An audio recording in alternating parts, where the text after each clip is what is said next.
प्रणाम। हमारे भारत राष्ट्र की डेमोग्राफी बदल रही है और इसी कारण ये छोटे छोटे पाकिस्तान में तब्दील हो रही है।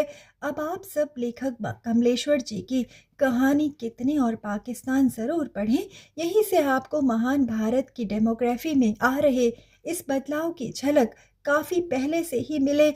आप भी जान रहे होंगे, वेस्ट बंगाल से घुसे बांग्लादेशियों को बांग्लादेश वापस नहीं ले रहा है, जिसके कारण इनका फैलाव समूचे भारत राष्ट्र में हो रहा है।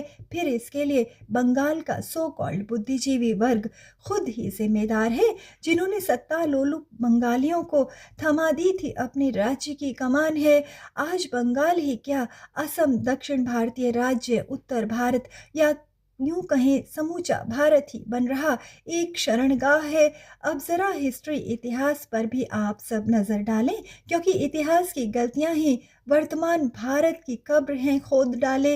वर्ष 1846 में कश्मीर के राजा गुलाब सिंह के समक्ष वहां की मुस्लिम प्रजा ने हिंदू धर्म में प्रवेश करने का प्रस्ताव रखा था, जिसे महाराज गुलाब सिंह की मंजूरी के बावजूद सो कॉल्ड अभिजात्य कश्मीरी पंडितों की जमातों ने नहीं माना था।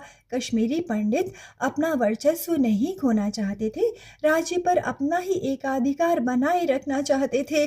देखिए उन चंद कश्मीरी पंडितों की अदूरदर्शिता को का आज क्या परिणाम निकल रहा है। खुद कश्मीरी पंडित ही कश्मीर से मारा मारा फिर रहा है।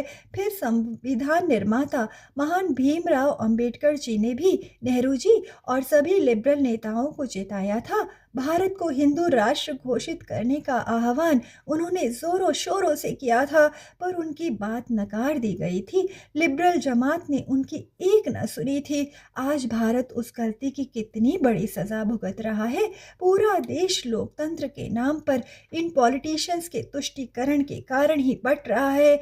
ऐसे में बढ़ती जनसंख्या की भीड़ के कारण अमेरिकी राष्ट्रपति डोनाल्ड ट्रंप का भारत को हेल होल कहना हमें जरा भी नहीं खल रहा है। दिल्ली की जनसंख्या 2.5 करोड़ हो रही है। समूचे देश में कहीं भी पांव रखने की जगह नहीं रह गई है। ऊपर से अर्बनाइजेशन, शहरीकरण के कारण बनती ऊंची ऊंची इमारतें भारत की धरा को रसातल में ही धकेले दे रही हैं। ऐसे में ईरानी कवि शेख सादी की कुछ पंक्तियां ही हमें याद आ रही हैं। कोई नहीं देता है किसी को सजाएं, सजाएं बनकर आती हैं खुद अपनी ही खताएं।